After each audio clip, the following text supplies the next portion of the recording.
안녕하세요. 네, 심능교 이정환 목사입니다. 오늘은 10번째이죠. 믿음을 묻는 딸에게 아빠가 10번째로 고통, 타인의 고통을 줄여주는 삶이라는 부제를 가지고 있습니다. 질문이 그렇습니다. 고통으로 가득한 세상 앞에서 그리스도인들은 어떻게 생각하고 살아야 하는 것일까요? 이런 고통의 문제를 질문하고 있습니다. 정한옥 선생님은요, 손봉호 교수님의 그 말을 인용하면서 인간은 쾌락을 추구하는 성향보다 고통을 피하려는 욕구가 훨씬 강하며 공동체의 윤리적 목표는 가장 적은 사람이 고통받는 최소 고통의 상태에 도달하는 것이어야 한다. 이렇게 이야기를 하면서 시작을 하고 있죠.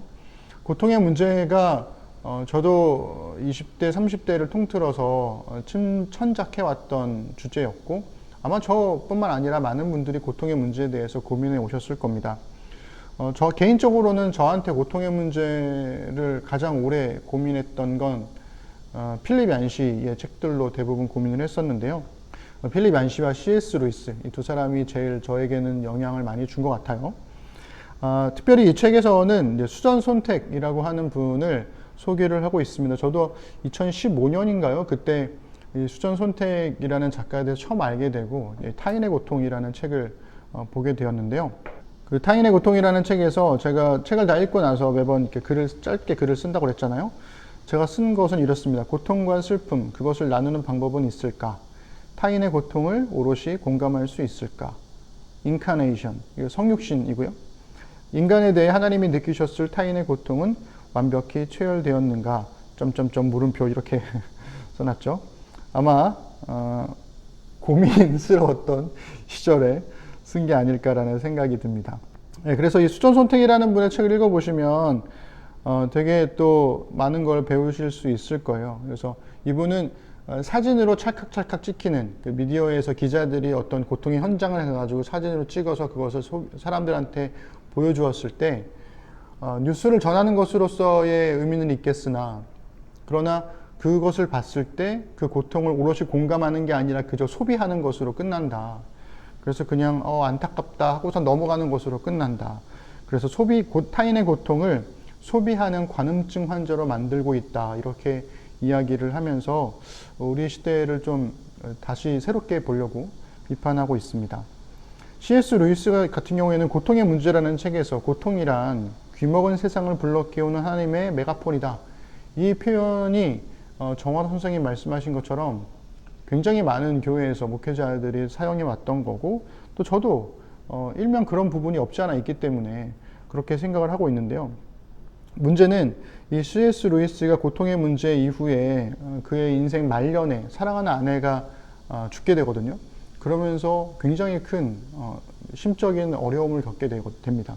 그것에 관련한 영화가요, 섀도우랜드라는 영화가 있어요. 이게 안소니 호킨스가 이제 그 C.S. 루이스 역할을 했던, 제 기억에 이 영화를 수업 시간에 보여줬던 것 같은데, 그러니까 대학교 수업 시간 때, 그때 이 영화를 보다가 안 졸려고 엄청 노력했던 그때는 어릴 때였기 때문에 블록버스터 좋아하고 막 이럴 때였기 때문에 막 그랬었는데 아마 다시 보게 되면 좀 남다른 느낌이 있지 않을까라는 생각을 좀 해보게 됩니다.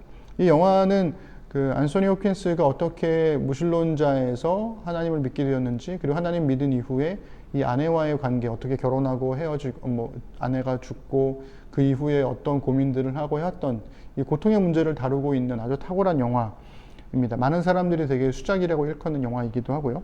고통의 문제가 있었고 그 다음에 아내가 죽었고 그 다음에 쓴 책이 네 가지 사랑이라는 책입니다. 이 책도 굉장히 많은 의미가 있죠. 그러면서 그러니까 정환 선생님은 손봉호 교수님, C.S. 루이스, 그다음에 수전 손택 이런 여러분들의 이야기들을 통해서 본인이 이제 깨닫게 된 세 가지 결론을 제시하고 계세요. 하나는 고통당하는 사람에게 당장 필요한 것은 설명이나 훈계가 아니라 공감과 위로다. 그러면서 이제 욥의 친구들 이야기를 하죠. 욥의 친구들이 해야 하는 것은 설명하고 훈계하는 게 아니라 사실은 공감하고 위로였다.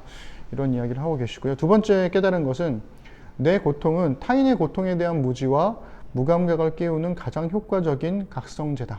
경험해봐야 알게 되잖아요. 군대를 갔다 오면 군복 입은 사람들이 그렇게 많이 보이고 아이를 키우게 되면 그제서야 아이를 키우는 엄마들이 그렇게 많이 보이고 경험해봐야 알게 되는 것 같아요.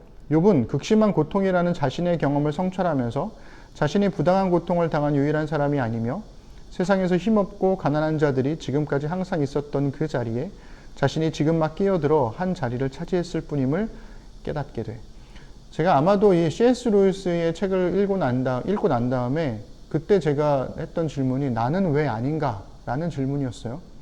내가 왜 이런 고통을 당하지라는 질문을 보통을 하는데 그때 제가 깨달은 건 그런 거였습니다. 이 세상에 고통이 그렇게 많은데 많은 사람들이 죽고 다치고 하는데 나는 왜 아니지? 이게 나는 왜 아닌가라는 질문을 갖고 사는 게 굉장히 중요하지 않을까라는 생각을 해보게 되었습니다. 세 번째는요. 타인의 고통에 대한 공감 능력이야말로 한 사람의 성숙을 보여주는 핵심적인 표지다. 이런 이야기를 하죠. 그러면서 한나 아렌트를 다시 한번 소환을 합니다. 아이히만의 재판에서 한나 아렌트가 아이히만의 죄는 공감하지 못한 것이다. 이렇게 얘기를 하죠. 그러면서 정한호 선생님은 아렌트의 이해를 단순화해 보면 의인이란 타인의 고통에 대해 공감할 줄 아는 능력을 갖춘 사람이며 죄인은 타인의 고통에 대한 감수성을 잃어버린 사람이라 할 수 있어. 이렇게 이야기를 하고 있죠. 희망의 신학을 대표하는 위르겐 몰트만이라는 신학자인데요. 이분의 이야기도 인용을 하고 있습니다. 하나님이 기꺼이 고난을 선택한 이유는 고난받는 인간의 운명에 참여하려는 사랑의 본성 때문이며 고난받을 수 없는 하나님은 사랑할 능력도 없을 것이라고 역설한단다. 그러면서 마지막에 내 평안을 넘어 타인의 고통에 귀 기울일 줄 알고 내가 가진 것들로 그들의 고통을 줄여줄 수 있는 멋진 삶이라면 더 좋겠어 라고 대답을 해주고 있지요. 이것이 바로 어떻게 이 고통 가득한 세상에서 그리스도인이 살아갈 수 있을 것인가에 대한 정한웅님의 답변이 되겠습니다. 저는 개인적으로는 그렇게 생각합니다. 고통받지 않는 방법, 이것은 사랑하지 않으면 된다라는 거거든요. 사실 우리가 뭐 병 걸리고 아프고 뭐 이런 거를 제외하고 일상에서 사람이 겪는 가장 큰 고통이 관계에서 오는 고통이잖아요. 근데 그 관계에서 오는 고통이라는 게 그 사람하고 끝까지 친구가 되려고 하다 보니까 그 사람과의 관계를 유지하려고 하다 보니까 이게 힘든 거잖아요. 그냥 유지할 필요가 없으면 그냥 헤어지면 그만이고 안 보면 그만인데 그럼에도 불구하고 나와 다른 저 사람을, 나와 생각이 다른 저 사람을, 심지어는 내가 싫어할 법한 행동을 하는 저 사람을 끝까지 사랑하려고 애쓰는 것이 바로 이 고통이라는 거죠. 예수님도 그것 때문에 고통을 당하셨고, 그래서 이 고통은 결국에는 사랑하는 사람들이 겪는 것이다 라고 저는 개인적으로 생각을 해보게 됩니다. 그 외에도 여러분들이 생각하고 있는 고통에 대한 나는 고통을 내가 그리스도인으로서 어떻게 겪고 있지? 타인의 고통을 나는 얼마만큼 공감하고 있지? 그런 것들에 대해서 생각해보는 그런 한 주가 되었으면 좋겠고 또 주말에 교우들과 함께 이야기 나눠보면 좋겠습니다. 네, 내일 모레 만나요.